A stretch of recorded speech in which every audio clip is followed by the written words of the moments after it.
এর আগের দিনের ক্লাসটা যারা করেছো তারা তো দেখেছো আমি একটা রাশের গতির ক্ষেত্রে আমরা যে প্যারাবোলিক ইকুয়েশন আসে সেটা আমরা স্টাবলিশ করেছিলাম এইভাবে, যেখানে আমরা দেখেছিলাম y সমান ax প্লাস bx স্কয়ার হিসেবে লিখতে পারছি, যেখানে a কি কোন টার্মটা ছিল tan থিটা ছিল a, ঠিক আছে, আর b কোন টার্মটা ছিল b টার্মটা ছিল এই পার্টটা, ঠিক।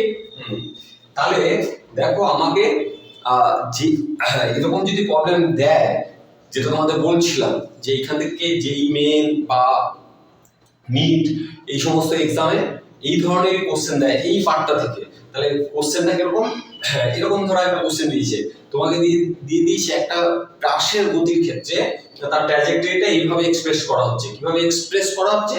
y সমান 2x মাইনাস 9x স্কয়ার, এইভাবে এক্সপ্রেস করা হচ্ছে। তাহলে কি বের করতে বলছে? তোমাদের এমসিকিউ, এখন এমসিকিউ দিয়ে দিতে পারে, সেক্ষেত্রে থিটার ভ্যালু কত এমসিকিউ দিয়ে দিল, হ্যাঁ, বা সেখানে ভি তার ভেলোসিটি, ইনিশিয়াল যে ভেলোসিটিটা সেই ভেলোসিটিটা কত, সেটা 4টে এমসিকিউ দিয়ে দিল, মানে এইখান থেকে দুটো কোশ্চেন হয়ে যেতে পারে। তাহলে কিভাবে সেটা করব?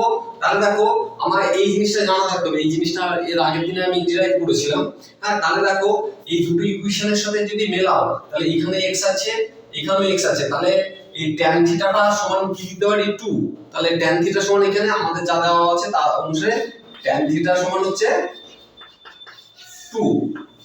আরেকটা জিনিস, এখানে তো -9 আর এখানে তো x স্কয়ারটা আছে, তাহলে মাইনাস এই যে 9টা কার সাথে ইকুয়াল করবে? 9টা আছে এর সাথে ইকুয়াল করবে, তাহলে 9টা ইকুয়াল করছে কার সাথে? ওই g/2 v স্কয়ার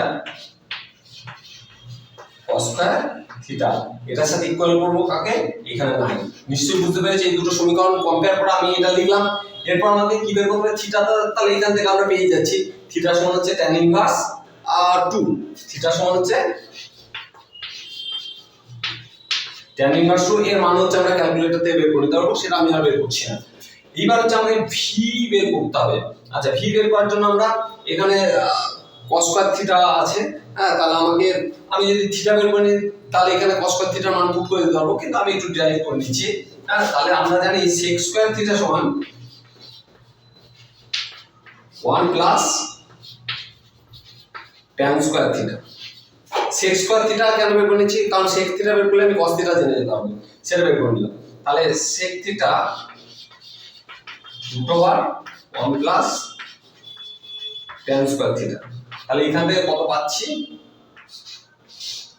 আচ্ছা, tan থিটার মান হচ্ছে আমাদের জানা আছে 2, তাহলে 1 প্লাস 4 tan স্কয়ার থিটা মান হচ্ছে এটা √5, sec থিটার মান হচ্ছে আমরা পেয়ে গেলাম √5। আচ্ছা, তাহলে এখান থেকে আমরা cos থিটা পেয়ে যাচ্ছি, তাহলে cos থিটা সমান হচ্ছে 1/sec থিটা, তাহলে আমরা cos থিটার মান কত পাচ্ছি?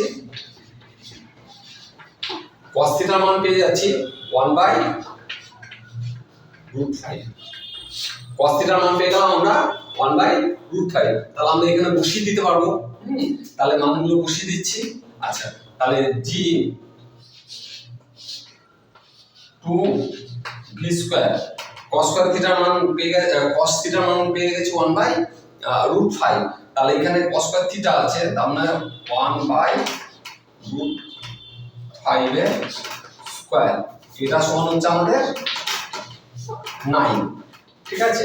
আর জি এর মান তো দেওয়াই আছে, দেখো জি এর মান এই প্রবলেমটাতে দেওয়া ছিল 10, তাহলে আমাদের ভি স্কয়ারের মান বের করতে হবে। তাহলে এখান থেকে আমরা একবারে ভি স্কয়ার সমান কি পাচ্ছি?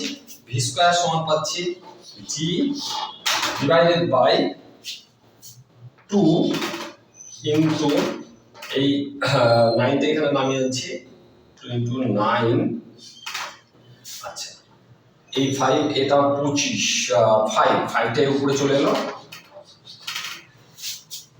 ঠিক আছে, ভি স্কয়ার এটা। তাহলে এইখান থেকে আমরা মানটা যদি বসিয়ে দিই, জি এর মান হচ্ছে 10 বলা ছিল, তাহলে এখানে 10 বসিয়ে দাও, তাহলে এখান থেকে সলভ করে আমরা ভি এর মান পেয়ে যাব, ঠিক আছে। বুঝতে পারলে প্রবলেমটা? আচ্ছা, এটা গেল একটা প্রবলেম। আর একটা প্রবলেমের কথা আসছে, এই ভিডিওটা আমরা এখানে শেষ করছি, আমি পরের প্রবলেমটা এরপরে আবার করাচ্ছি।